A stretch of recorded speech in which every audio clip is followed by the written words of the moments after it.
My name is Stefan Hartman. I'm a physician assistant practicing medicine in Melbourne, Florida. I'm also a graduate of a bachelor's in exercise science from a University of Central Florida. I'm proud to introduce you all to my new YouTube channel, Iron Medicine PA. It is linked to my health coaching website, ironmedicinepa.com.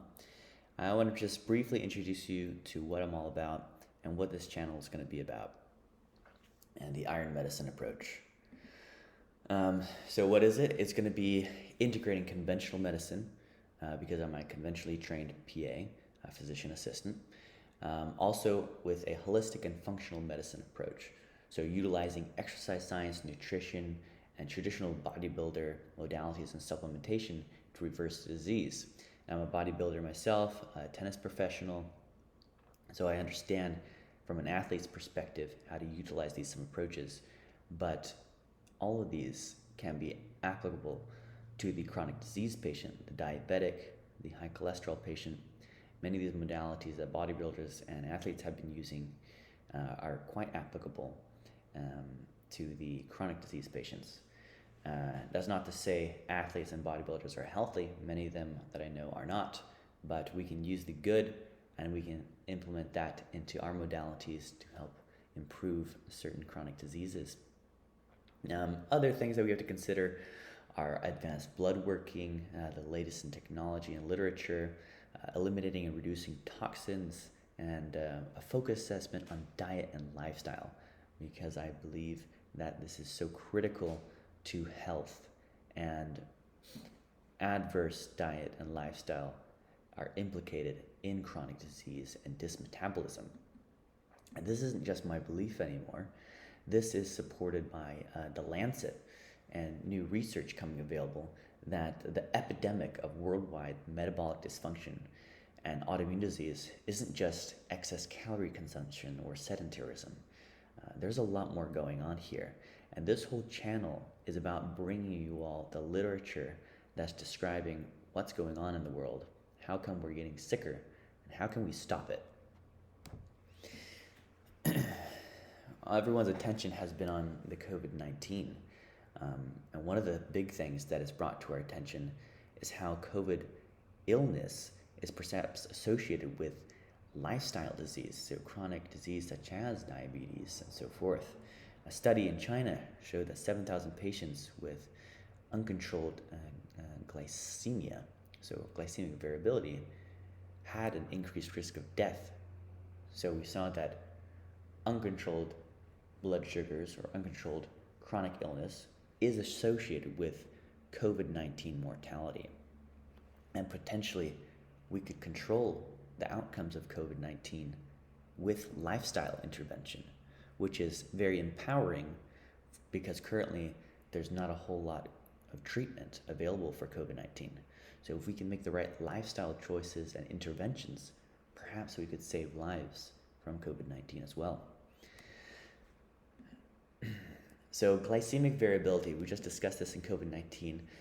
Why is it so important for cardiovascular disease and death? It doesn't get a lot of recognition, but glycemic variability is probably one of the most important markers of risk factors for cardiovascular disease. There's a great article that shows how glycemic variability affects microvascular complications, so peripheral neuropathy. This is from ncbi.gov.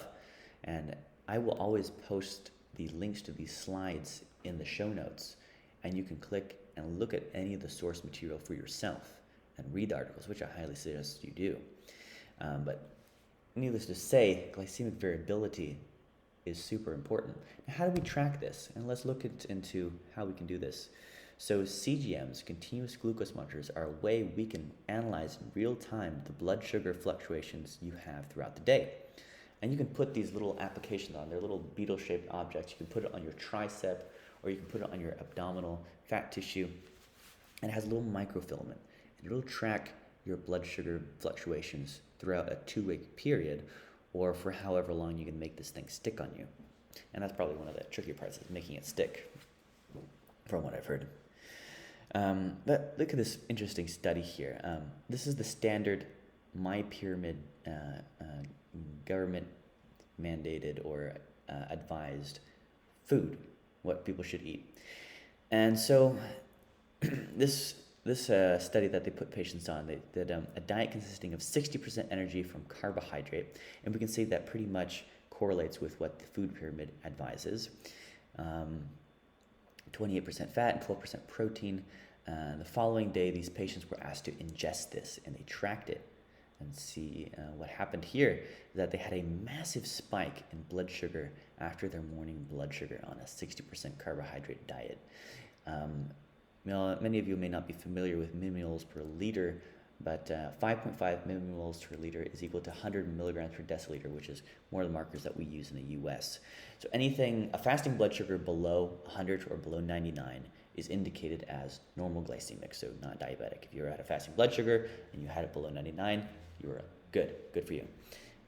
However, we saw here that these CGM studies identified massive spikes in blood sugars after meals. Now, if you have a massive blood sugar spike after a carbohydrate meal, that means you're insulin resistant. You don't have very good insulin sensitivity, and you're essentially a diabetic. And why is this important? Well, you can miss diabetes, you can misdiagnose it by focusing on fasting blood sugar or A1Cs. And I'll give you a real example of a patient of mine. This is a patient who came in and I screened her for diabetes, and it was an A1C of 5.4, quote unquote normal. And I looked at this patient and she didn't look normal. She looked obese, she looked fatigued, or she had fatigue, she had a lot of infections and chronic illnesses. And I figured that this patient had diabetes. We were just not detecting it through normal modalities. So what I did, because we didn't have access to CGMs, was an insulin resistance marker. And you can get this from Quest. And lo and behold, we identified that this patient was insulin resistant, aka she was a diabetic, as I suspected. And this was quite empowering for the patient. And I believe these new markers, these CGMs and these advanced insulin resistance are quite empowering for the patient, because you can then see that you are diabetic and you can then know that you have to make the changes. However, these insulin resistance panels and CGMs, they're not covered by insurance typically, so they can be a bit expensive, unfortunately. But I think we're going to be seeing this changing in the real future because of how powerful these tools are. Another one I like to talk about is the lipid panel. Everyone's probably had a lipid panel before. You get it done, you know how high your cholesterol is, you know how high your LDL is, and you either are put on a statin or told to change your diet. However, when we look at these lipid panels, and we look at the recent Get With The Guidelines study database, which looked at about 230,000 patients admitted to hospitals, they found that half of these patients who were admitted to hospitals with heart attacks, so acute coronary syndrome, had quote-unquote normal lipid panels. Their LDL was normal. So we're missing patients with heart attacks. We're missing patients because we're looking at these LDL panels. And this is quite surprising and kind of alarming. The Europeans are recognizing this too. And they're advising that targeting just this LDL that you find on the standard lipid panel will give you missed opportunities to reduce cardiovascular risk. And what we should instead be looking at would be ApoB or oxidized LDL-C lipoproteins, or the size of these LDL proteins. So let's look at a patient that I saw where I did some of these markers. And I did it on one of these big labs. I think it was LabCorp or Quest. And it's called the Cardio IQ Advanced Lipid Protein. And we saw exactly what was going on in this patient. So he had a high ApoB lipoprotein B, and this was a little bit concerning because it's associated with higher increased cardiovascular risk according to new guidelines. Another huge shift you may have not heard about was the American College of Cardiology saying that they have been wrong about saturated fats for the past 40 years, 60 years, 70 years now, and that it's not associated with heart disease. And they also affirmed what the Europeans are saying, in that focusing on the standard lipid panel is inadequate, and that we should be looking at LDL size. And that's exactly what I do. So here we have the same patient, and you can see the standard LDL cholesterol panel a little bit elevated. So this would signal anyone to say, hey, maybe something's going on if you look at the standard lipid panel. But he was a healthy guy. He looked pretty fit, actually. He was young, too. So not someone you would just want to put on a statin. His triglycerides were actually not that bad. But then when we looked at his lipid fractionation, we saw that the LDL particle number was super high. We saw that his small dense LDL, these tiny lipid particles, was very high as well. And if we look at the new guidelines, and they get with the guideline study, and what the American College of Cardiology is saying now, these LDL, these small dense LDLs, are more associated with cardiovascular disease. Now, why does this happen? Well, this panel is not showing it here, but this patient also had inflammatory markers that were kind of high as well. So what you have is you have an artery, right? And you have inflammation. This inflammation happens for a variety of reasons, which we'll discuss too later.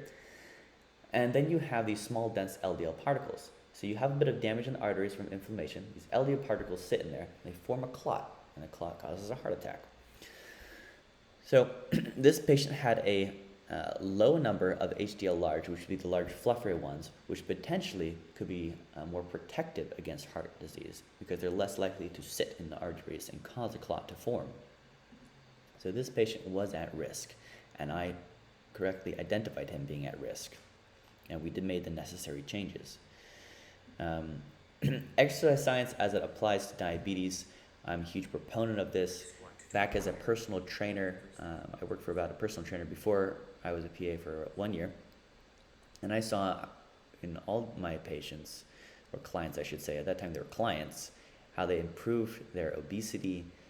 Some patients even brought me, some of these clients even brought me their blood sugars, and they showed me, look, my blood sugars are reducing with whatever you're doing.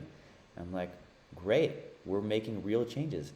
And that was just with exercise science. So no nutritional guidelines, just focusing on building muscle and getting the right programming for these patients. And we saw huge improvements.